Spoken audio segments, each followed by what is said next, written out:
Hey guys, you're watching an episode of Blacklist Builds. In today's episode, we're working on Duke's RS5, and we're going to replace his stock intake with how do you pronounce it, Duke? EVENTURI. EVENTURI.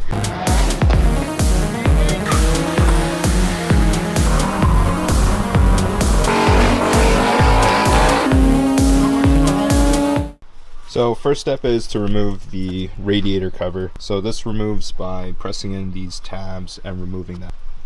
After removing the front radiator cover, you want to remove this intake tube. So take a flathead screwdriver and loosen up these clamps. Now go ahead and remove this breather tube. Just press down on this connection to remove it from the valve cover. Next, you want to pull this back.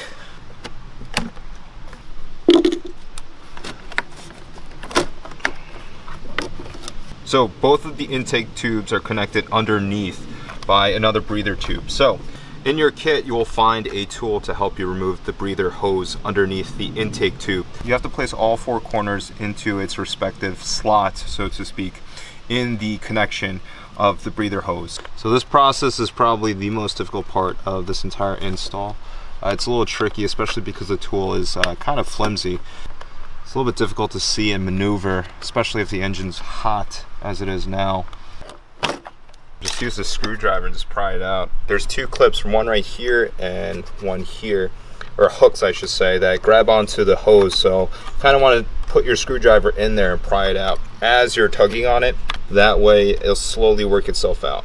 Once you're done removing that intake hose, go ahead and remove the 4 Torx bits holding the upper part of the stock intake box. So what we're going to go ahead and do now is we're going to remove this lower portion of the stock intake box. So take your Torx bit, looks like it's a little bit larger, and remove these 2 bits. So the process is pretty much the same on both sides. Just watch out for the orientation of the heat shields given by EVENTURI. So make sure that the heat shields and the intake scoops are in the right spot, so you'll have a left and right part. Remove this accordion piece of the stock intake. Okay.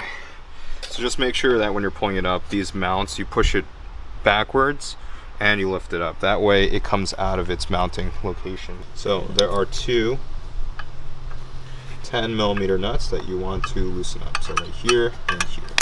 Then afterwards, we're going to take a Torx bit and remove these 2 screws above. Go ahead and remove this nut as well. Right here, again 10mm. Oh no! Ooh, hot! Okay, so go ahead and put these 2 screws back into the ignition wires. And then afterwards you can add the carbon fiber intake to the throttle body and this cone. We've pre-assembled this air intake scoop with the carbon fiber scoop part on the bottom, the stock portion right here. Oh, this thing's stuck now. You're good with your fingers, so finger it out. Dominican style. Dominican style, yeah. This does not connect, or this rubber flap doesn't go inside the airbox, so it just sits on top of that housing like that. So don't be alarmed if it doesn't connect all the way. We're gonna go ahead and start up the car, and hopefully there's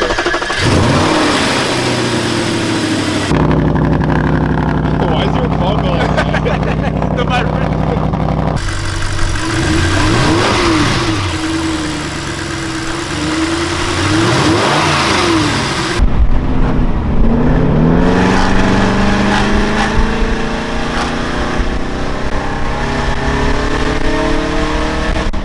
It sounds louder, right? Way louder. Way louder. Way louder. The intake Sounds incredible. Holy.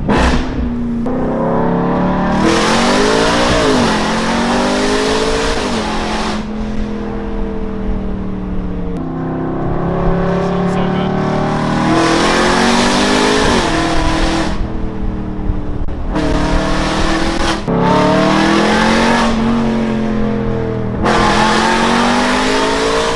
Oh my god.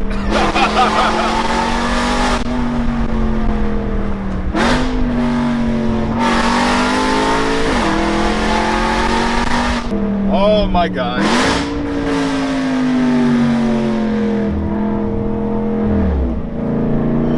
Man, this thing sounds good.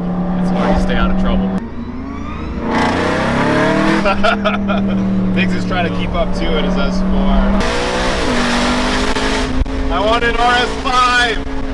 Does it make that much of a difference? It definitely does. Honestly, I feel a lot more difference, and I've driven the car for 4 years, and it is a lot more responsive now when I'm driving it at this moment. So, in conclusion, purchase?